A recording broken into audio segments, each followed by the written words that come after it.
আপনার দাঁতের মাড়ি থেকে রক্ত পড়ে, দাঁত ব্রাশ করলে ব্যথা লাগে, তাহলে আজকের ভিডিওটা আপনার জন্য। আজকে আমরা দেখাবো মেডিপ্লাস অ্যাডভান্স গাম কেয়ার টুথব্রাশ। এটা আসলেই সেনসিটিভ গামের জন্য কতটা ভালো। এটা হচ্ছে মেডিপ্লাস অ্যাডভান্স গাম কেয়ার টুথব্রাশ। আপনাদের সুবিধার্থে আমি প্যাকেটটি খুলে দেখাচ্ছি। আসুন এই টুথব্রাশের কিছু ভালো দিকগুলো জেনে নিই। এই টুথব্রাশটি সেনসিটিভ টিথের জন্য ডিজাইন করা হয়েছে।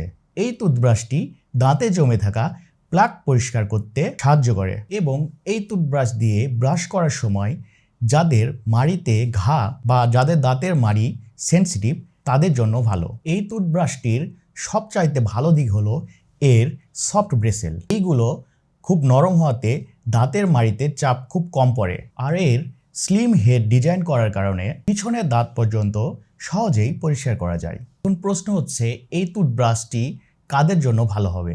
যাদের মাড়ি খুব সেনসিটিভ, দাঁত স্কেলিং করার পরে অথবা যাদের গাম ব্লিডিং এর সমস্যা আছে, তাদের জন্য এই সফট টুথব্রাশটি অনেক ভালো হতে পারে। কিছু গুরুত্বপূর্ণ টিপস: দাঁত ব্রাশ করার সময় খুব বেশি চাপ না দিয়ে 45 ডিগ্রি অ্যাঙ্গেলে ধীরে ধীরে ব্রাশ করতে হবে। অনেকে হার্ড ব্রাশ ব্যবহার করেন, যেটা ধীরে ধীরে গাম রিসিশন বা দাঁতের ক্ষয় রোগে বাড়াতে পারে। তাই মাড়ি বা দাঁতের জন্য সফট টুথব্রাশ বেশি সেফ। আমার কাছে তো এই টুথব্রাশের ডিজাইন এবং সফটনেস বেশ ভালো লেগেছে। বিশেষ করে যারা গাম কেয়ার নিয়ে চিন্তিত বা দাঁতের এনামেল ক্ষয় রোগ হওয়া থেকে মুক্তি পেতে চান, তারা এই টুথব্রাশটি ট্রাই করতে পারেন। আপনি কি সফট টুথব্রাশ না হার্ড টুথব্রাশ ব্যবহার করেন? কমেন্টে জানাতে ভুলবেন না। এবং এরকম আরও ডেন্টাল টিপস পেতে আমাদের চ্যানেলটি সাবস্ক্রাইব করে পাশে থাকা বেল বাটনটি অল করে দিবেন এবং শেয়ার করে সবাইকে দেখার সুযোগ করে দিন।